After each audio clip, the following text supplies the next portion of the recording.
All right, today we're going to talk about the benefits of protein for fat loss mostly, and why you need it. So, right behind a calorie deficit, the most important thing that you need is a good amount of protein in your diet. So, the first reason is it has a muscle building or sparing effect. So, usually when you're in a calorie surplus or at calorie maintenance, you're going to build more muscle. But for some people who are losing weight, they can build some muscle in a calorie deficit. It's not going to be as much.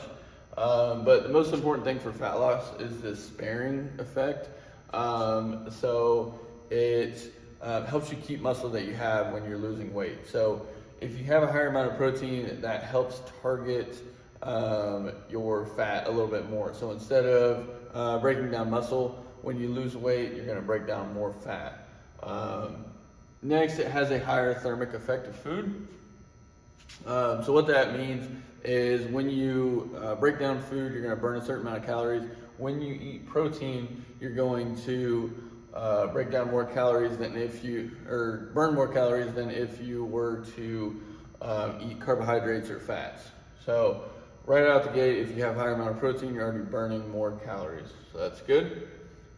It also helps with fullness, which is huge when you're in a calorie deficit. So that's one thing that people don't think about a lot when they go into a diet, is just feeling hungry. When you're losing weight, you're gonna feel a little bit hungry. That's just a normal physiological thing. So, but it helps decrease or make you feel more full when you have more protein in your diet. So it's more satiating. So how much should I have? And this is a general recommendation. If you were to go to scientific study, it's probably going to be in kilograms, but this one is based on pounds. So if you just calculate 0.7 and 1 gram per pound, that's a pretty good range for someone to start with. If you typically get a really low amount of protein and you don't eat a lot, you might feel super full if you try and go for the higher end of this. So you might have to start at the lower end.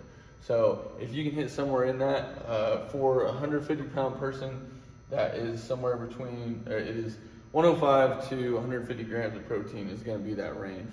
So just shooting for somewhere in that range is going to help you hit all of these marks.